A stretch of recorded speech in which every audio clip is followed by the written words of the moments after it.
이번에는 나라밖 소식입니다. 최근 IS를 비롯한 테러와 연루된 급진 이슬람 세력의 위험성은 더 설명할 필요가 없을 텐데요. 이에 못지않게 서방 세계에 위협적으로 다가오는 것이 바로 종말론적 이슬람이라는 의견도 나오고 있습니다. 러시아가 중동에 개입하게 되면서 뜻하지 않게 이스라엘과 맞서게 될 때 세상은 종말로 치달을 거라는 이야기인데요. 예루살렘에서 전해온 소식입니다. Joel, it's great to be with you back here in the epicenter, in the Temple Mount here in Jerusalem. It's an honor. Thank you, Chris. Great to be with you. A lot of things have happened since we last talked, and especially the biggest development is Vladimir Putin has come into Syria in a big way militarily. What's your reaction to this development? We are watching a catastrophic capitulation by the American government in the Middle East.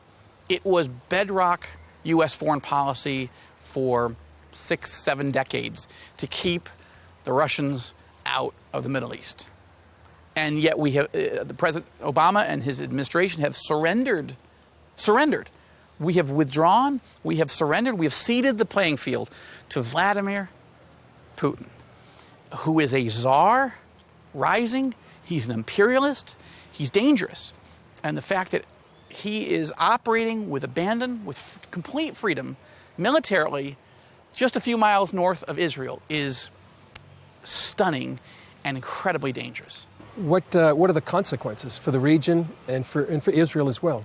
From my perspective, the first question you have to ask is, are we watching the preparations for the war of Gog and Magog?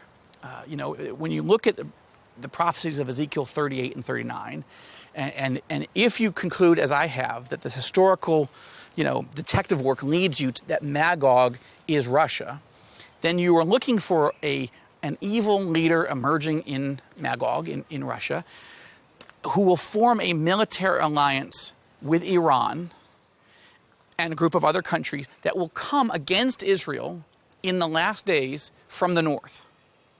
Now, in the 2,500 years since Ezekiel wrote that prophecy, Russia and Iran never had a military alliance, where they were never even friends. The last time Russia ever took military operations of this magnitude in the Middle East was to invade Iran at the end of World War II.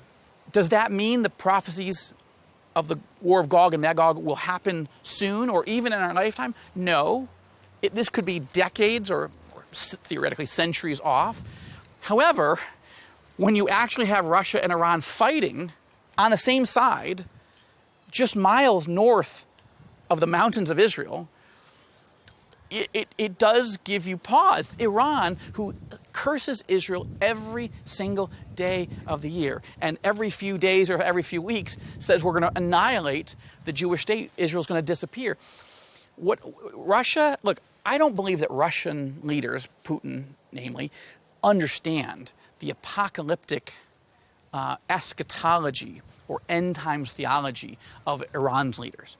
I believe that Putin is a czar, he's an imperialist, he sees an opportunity. He sees President Obama cutting and running, surrendering, capitulating from the Middle East. He sees an opportunity to move. So I believe that Putin this is a power play for him, but he doesn't understand who he's working with.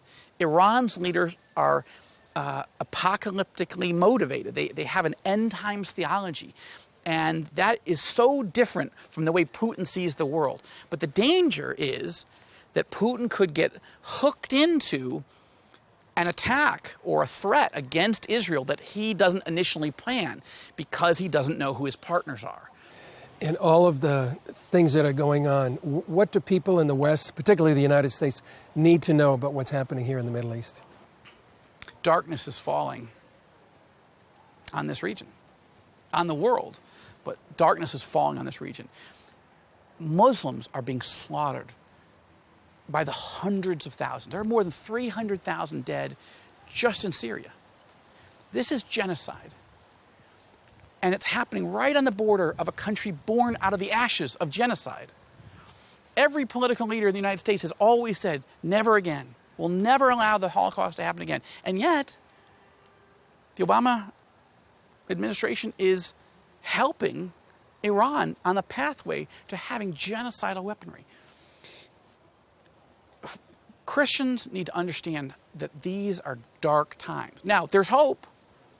Christ is coming, and we need to spread the gospel, and people are coming to Christ, Muslims, Jews, more than ever before, out of the chaos and the darkness. But the church can't wait for the American government or any government to do the right thing. We have a command, a series of commands from Christ. Proclaim the gospel, care for the poor, strengthen the church, pray for the persecuted, stand with the suffering, and that's what we need to be doing like never before.